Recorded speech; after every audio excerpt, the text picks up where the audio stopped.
Let's get indaba zo-1KZNTV oyifundela usamukeliso kanqulunga ngikubingelele mbukeli asikubhekeleke ihamba phambili osukwini namhlanje. Kubulawe abesifazane ababili Ehluhluwe.I-Anc ikhumbule umsunguli wayo kanti impuntshileke yokukhipha imeya yeTheku. Ufuna ke ubulungisa umndeni wakaManqele Ehluhluwe esigodini sasemthekwini kulandela ukudutshulwa kubulawa kwabesifazane ababili balomndeni izolo kusihlwa bobabili laba besifazane bangasemndenini wakubo wenduna yakhona kule ndawo nongacaci ukuthi ngabe kuhlobeneke nokuhlaselwa kwezinduna okanye ukwanda kokubulawa kwabantu besifazane nokho ke okuyihlave sesilokhu ke sande njalo kweleka Mthaniya nasezweni lonkana.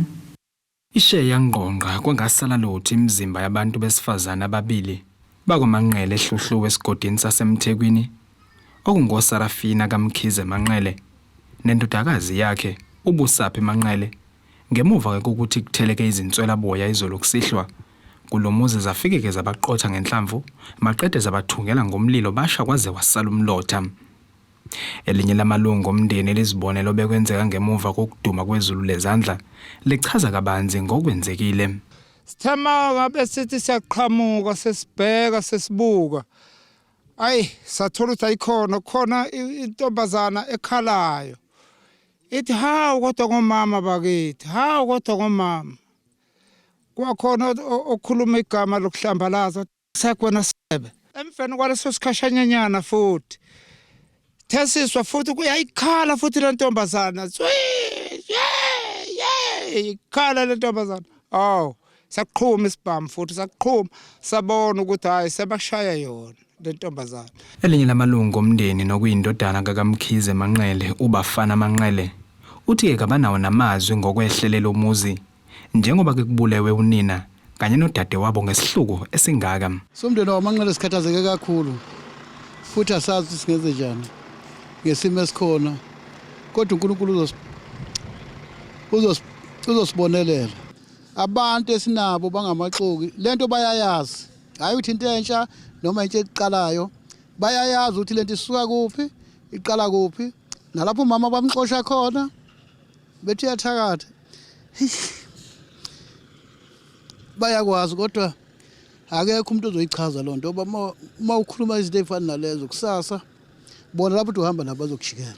Undunankulu wesizwe sasemdletsheni nokulapho ke kwenzeke khona lesi sigameko uthi kuyashaqisa lokho kwenziwe lezi inswela boya njengoba zingabangana namahloni okuyohlasela umuzi wasendoneni. Lo muzi lo waManqele induna le endala kwaManqele uvutha kodwa indodana wakhe lo muzi. Ngakho kuyasishwama nje masizwe ukuthi emzini wenduna abantu abasenawo shamahloni ubuya bezobulala abantu besifazane. Ngiyakukhuza nje ukuthi sangathi nabaphathi bethu abangamaphoyisa ke abasibhekele ukuphepha kube belilandelela udaba lwaManqele belilandelela udaba lwaManqele beboshwe laba bantu abagelele umkhuba uma bangaboshwa abantu bazophela abantu. Kodwa futhi nginakho emqondweni wami ukuthi ngeke kwenzeke into enjengalena endaweni bethi abantu abazibonke bethi abantu abazibonke kukhona okuzoqhamuka engibonga kuzoqhamuka mina. Kanti ke induna yasesigodini sasemthekwini ithi lesi sehlo sithele isizwe ngehlazo wabeke sekhuza lomkhuba ukubulawa kwabesibhuda. Lokhu kusuke bese kuyafakazela ngempela ukuthi amadoda abantu besifazane ngempela ayababulala. Nami sengangithi bamanama sengibone ukuthi manje cha ngempela bayababulala abantu amadoda abantu besifazane. Ihlazo leli kuyihlazo lokhu sihlazekile manje thina.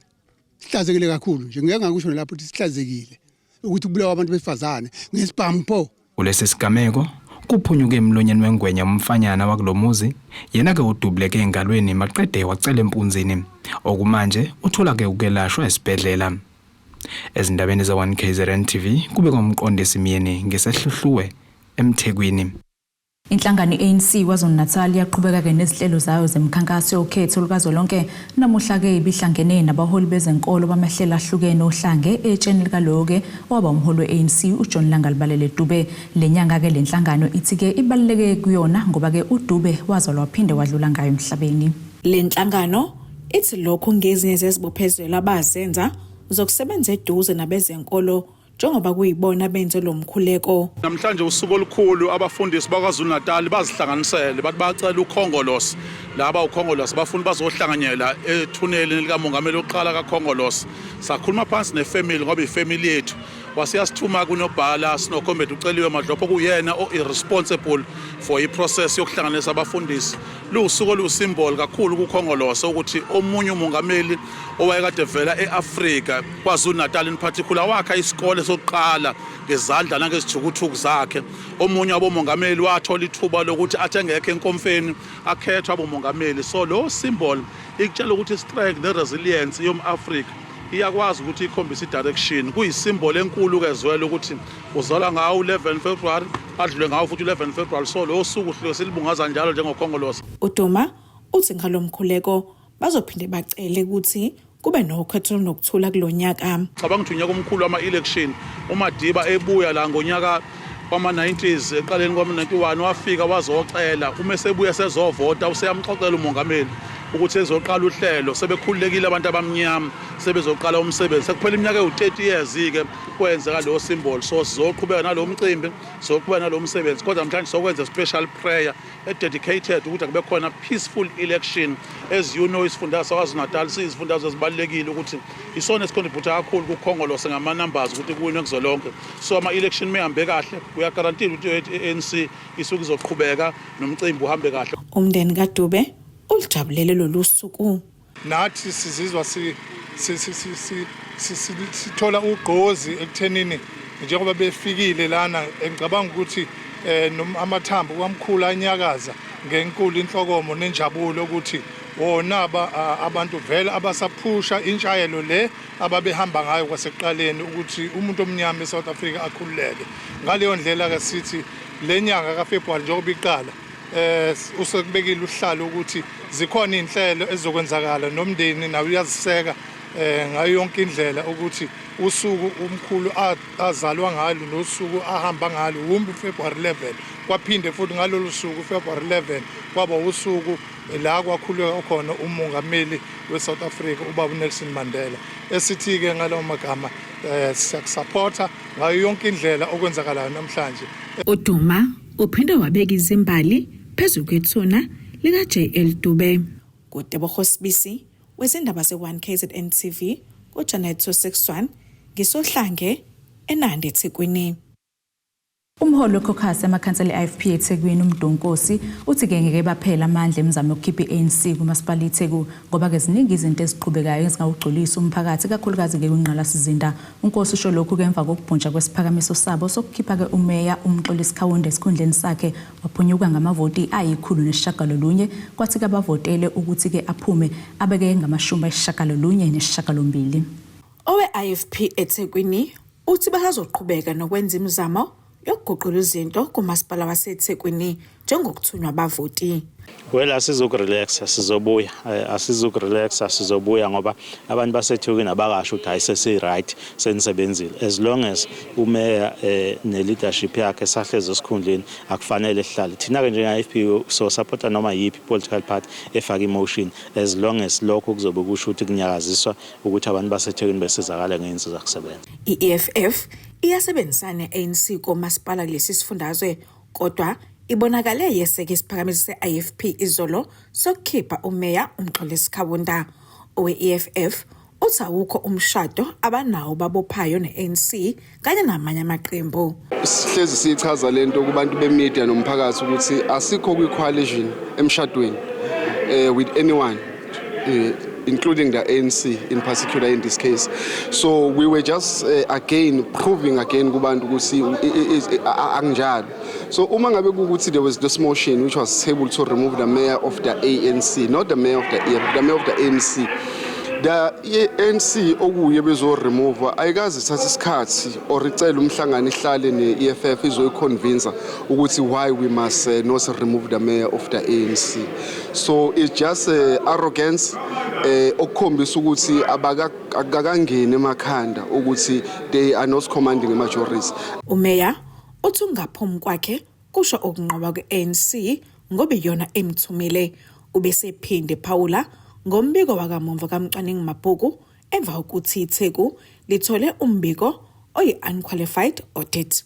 emgcini mabhuku ukhipha umbiko abanye bethu abahlulekayo ukuchaza kahle abawuthatha ngokwesingisi literal mathu uthole unqualified audit opinion ucathi you are unqualified shutha awuqualify kanti usho ukuthi wagcine kahle amabhuku akho credible financial statements that you have presented where there is also value for money for the things that we've been doing okuhle ngo-auditor general in nowadays akasa audit amabhuku kuphela uyahamba efieldini afika abone ukuthi ikhona in leyo project iyenzeka in leyo project so okusho ukuthi lo mbiko mabhuku esutholile siyaziqhenya ngawo muhle kodwa ke ukubekile khona angajabulile ngakho ngoba phela njengoba siyimetro enkulu kangaka futhi sinemphakathi eminingi kangaka sinama informal settlements awu 600 angaphezulu kwa600 lokho kusho ukuthi umthamo omsebenzi wenziwa ngokusifanise namanye amadolobha abasiyidolobha thina elakhiwe kakhulu 60% walo abantu abakwe rural abakwima informal settlement nasemalokishini amanye amaqembu abeseka lesi siphakamiso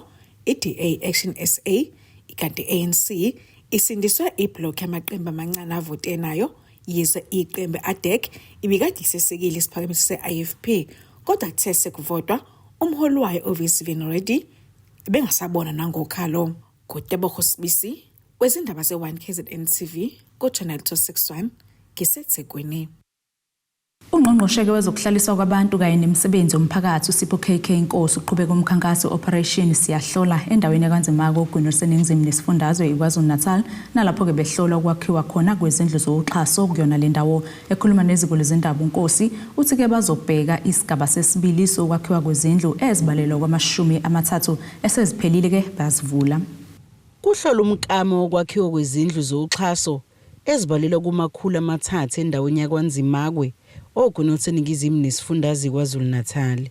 Ungqongqoshe wezokuhlaliswa kwabantu nemisebenzi yomphakathi uthi benza isiqiniseko sokuthi lezindlu ziyaphela kanti eseziphelile bayazivula. Hlole iproject yala kwaNzimako and le project lesathi suhulumeni sizobakhela izindlu eziyinkulungwane ezingama500 sezakhiwa zaphela bahleli kuzona abantu uphase 1 wakhona njengamanje ke suku phase 2 lo phase 2 ke sinthe sizokwakha izindlu ezingama300 ezinye zazo seyiphelile ezinye zikuma stages ahlukene kodwa ke kokubalekile ukuthi besizohlola nje ukuthi iproject ihamba kanjani. Uthi baphinde bavula ngokusemthethweni indlu yesaguga enempahla phakathi. Sathola ukuthi khona eseyiphelile lezi ke seyiphelile hayi sifikile kusiyafika kuzona sizozivula ngokusemthethweni bese emva kwalokho la sifike khona sibanikelela ngefurniture yendlu yonke silake kugogo la uncane naye futhi indlu yakhe njengoba niyibona iyikhazimula nje kanje naye bekade sizoyibona indlu yakhe sizombongela sicela ke nje ukubeka ukuthi kuyaqala ngqa ngihlangabezane nalenkinga le ukuthi la esikhona ukuyabikwa ukuthi kuba khona ukuphazanyiseka kokwakhiwa kwezindlu kufanele ngabe ikude kabi izindlu zabantu bakithi kodwa kuba khona abaholi bomphakathi noma amalungu omphakathi aphazamisayo siyacela ukuthi bonke abantu abaphazamisa intuthuko siyabanxusa nje ukuthi hayi abangakwenzi lokho ngoba lokho kudala ukuthi abantu bakithi uhulumeni osebacabangela ukuthi azobakhela bese behlala endaweni engaphephile njoba izimo zezulu zizimbi kanjena. Uthi bazimisela ukufinyelela kuzona zonke izifunda kulesi sifundazwe. Sihamba ke yonke iKwaZulu-Natal njoba sila nje kwanzimakwe siya eMdoni municipality ngo1 emini nakhona futhi siyohlola iproject yakhona ezindlu emva koba sesiyihlolile bese siyonikeza ngezindlu eseyiphelile. Isagugu esihlomule ngendlu sithi sijabule kakhulu. Ngizizwa kumnandi egazini kumnandi kakhulu ngidinga ukubonga ukuthi ngabangabonga kanjani ungikhiphile endlini esakhiwo ngathini esodaka. Lo mbiko benwethulela uZamando Sicele wezindaba ze1KZNTV ngikanzimako. Asike sithi shelele etolo sibasiqhubeka nazo indaba zethu.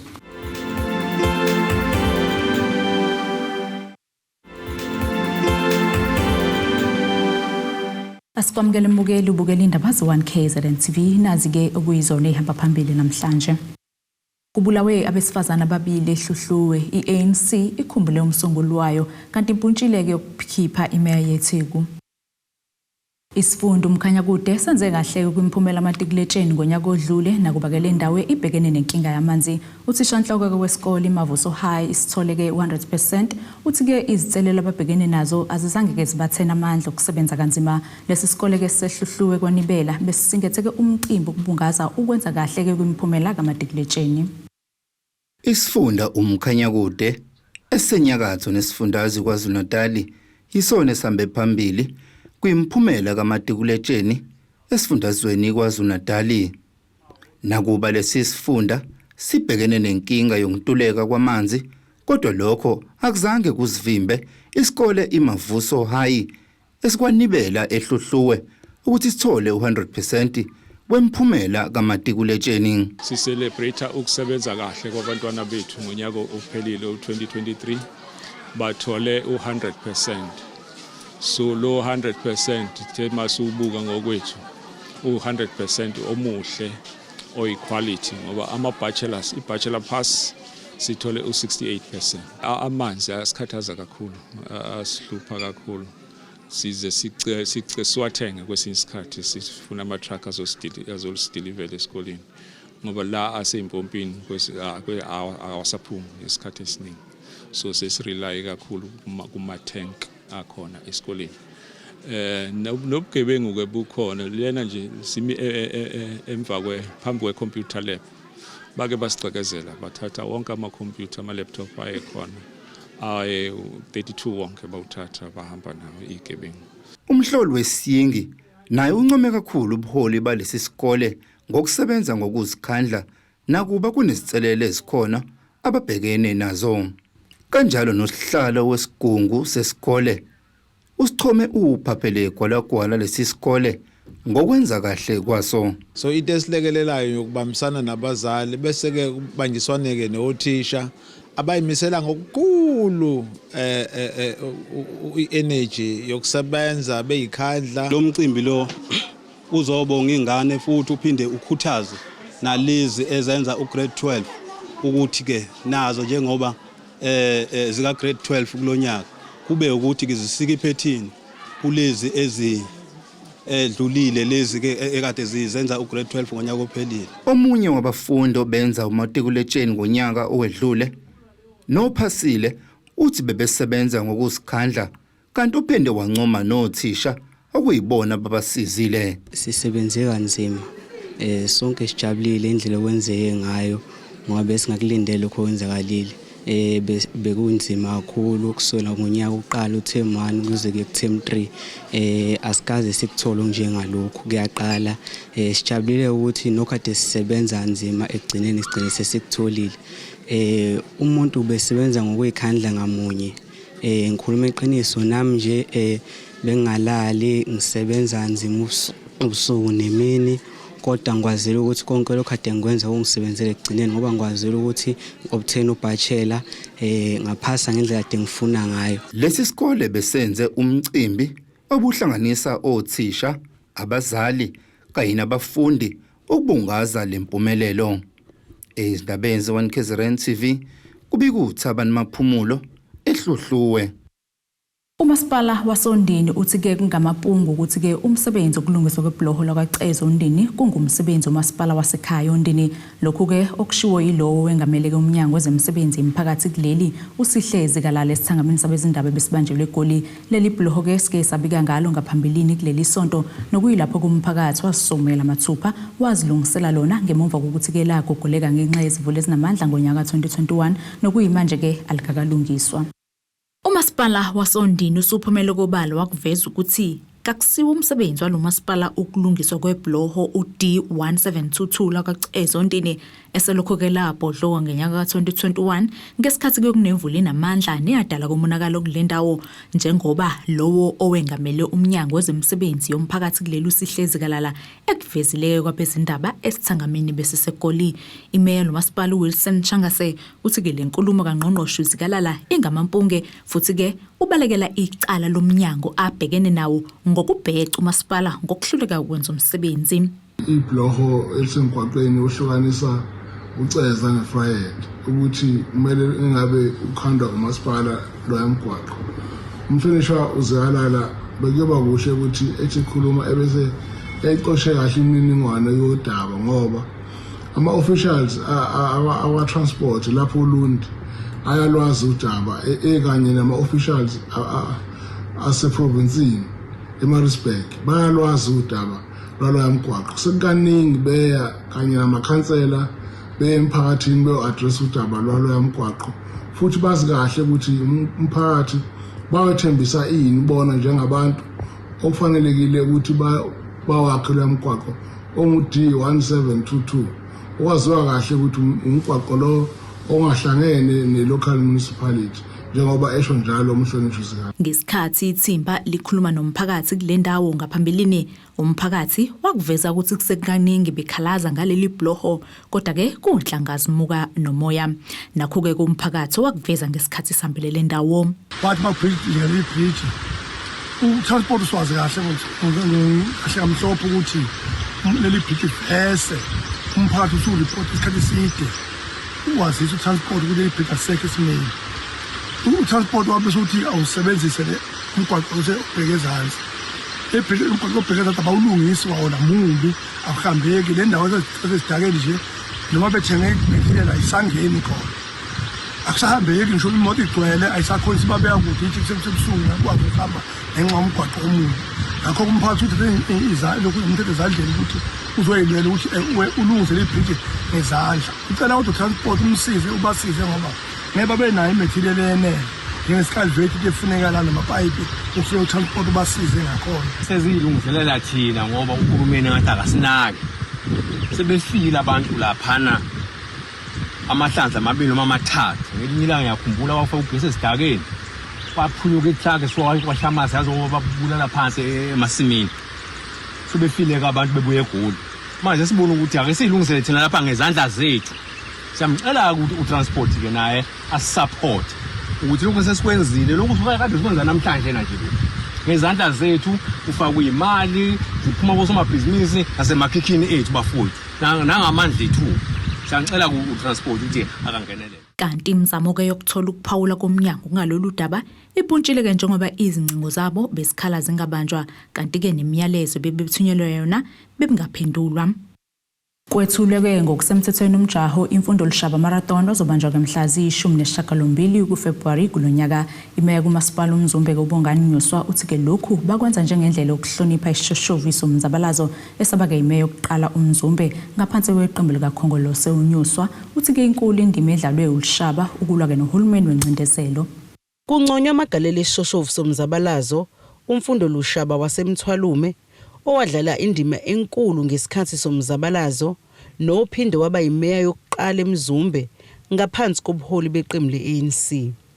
Lokhu kuvezwe imeya kamasipala uMzumbe Ubungaze ngesikhathi kwethula umjaho wesine imfundo lushaba marathon ebanjwa minyaka yonke. Umeya wokuqala ngaphansi kwenhlangano ka-African National Congress la kumasipala waseMzumbe. Owahamba ke kabuhlungwana emhlabeni esanda ngena nje esikhundleni sokuthi abumeya wayesebizwa ke uNkulunkulu. Ekubizweni kwakhe ke thina sasesibona ukuthi kunomsebenzi omuhle wawusamsalele asifisi ukuthi igama lakhe libuyele emuva ngenxa ye-contribution ayenzile. Masikhumbuzana nje ukuthi ngaphambilini nathi la kwindawo yethu yaseMzumbe sas-affecteka ubandlululo ngendlela lekade lungayo eSouth Africa. Omunye kwabaholi owalwa kakhulu elwa nobandlululo elwela thina abantu abamnyama ukuthi sikwazi ukukhululeka njengoba ngo-1994 yabe siyafika inkululeko. Iqhuba uthi lo mjaho udlala indima eqoqeni intshe uvanzi. Uhlelelwe ukuthi zoqala esibanini sports ground lapha ka-10 iroute ke iyakhuphuka abazi abantu baseMzumbe yojiya ngase-police station lapha phezulu kuthiwa eMthinsini. Ujike khona ubuyele uzowina la egroundini esibanini ku-21.1 kilometers ke lokho. Bese kukhona ke futhi ngaphansi kwaloko u-10 kilometers osuka khona egroundini isibanini ukhuphuke kuyi-distance ke u-5 kilometers ukuya le u-5 kilometers ujika ubuya esibone ukuthi ilona ndlela le yokuthi sibuyise abantwana abancane ikakhulukazi. Ube esechaza ngendlela umphakathi ongayisebenzisa ukungenela lo mjaho nebanga lawo. Indlela yokungenela ukuthi umuntu uzosebenzisa ke iwebsite ekhona sekuvulekile kumanje uzongena ku www.finishtime.co.za uzobe sethola iform ke lapho ke eli online agcwalise imininingwane yakhe lo mniningwane ke iyona ke ezobe ihamba straight ngokwendlela yokungenela iya kubahleli ke laba sihlelelayo bese kuba khona ne contribution yana nje encane azoyibona lapho kubhaliwe yonke into kulona iform. Lo mjaho uzobanjwa mhla zi-18 kuNhlolanja kulonyaka. Lo mbiko benwethulelo uZamando Sicele wezindaba ze-1KZNTV ngisemzumbe. Siphinde futhi iseyitolo sibe siqhubeke nazo indaba zethu.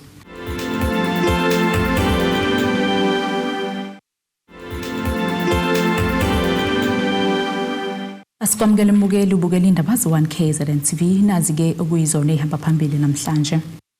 Kubulawe abesifazane ababili Ehluhluwe i-ANC ikhumbule umsunguli wayo kanti impuntshile-ke yokukhipha imeya yeTheku. Ake sikubhekeleke engosini yazomnotho.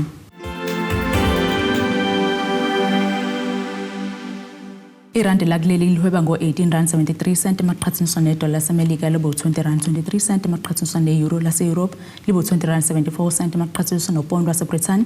Igolide lona-ke $2,043.12 i-ounce, uwele ongahluziwe wona $80.55 umphongolo. Asikubhekeleke kwezemidlalo. Umqeqeshi wabafana Hugo Broos ufakele liqembu lesizwe lapho ke unoju khona kwi-Africa Cup of Nations maqedeke wabhinqa ababemgxeka ngokuhamba ke no-Evidence Mokgopa we-Orlando Pirates kumqhudelwano sesigabeni ke sokuhlungela yawendelele yamanqamu e-Ivory Coast. UMakgopa kungomunye wabadlali abayihola ke njengesibani bafana njengoba kungiyena kovule inkundla ngegoli limqoka ngesikhathi ke leli qembu lesizwe likhipha ke istandokazi zase-Afrika iMorocco ngolwesibili ke San Pedro. Umdlalo kolandelayo bafana kulomqhudelwano ngeze udlala ke neCape Verde ngehora le-10 kusihla ngomgqibelo. Nasike isimo sezulu esikalindeleka.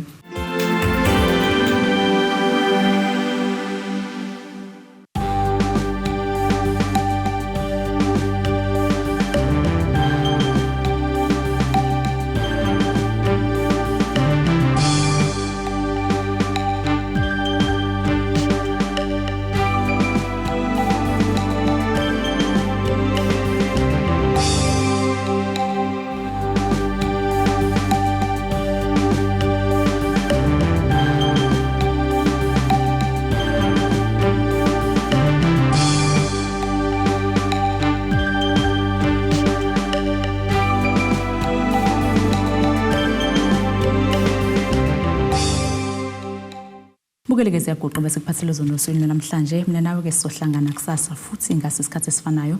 Nisale kahle. Abethuli bethu bezindaba baxhaswe iTulis Bayview Bridal. Ungabashayela kulezi zinombolo ezivelile.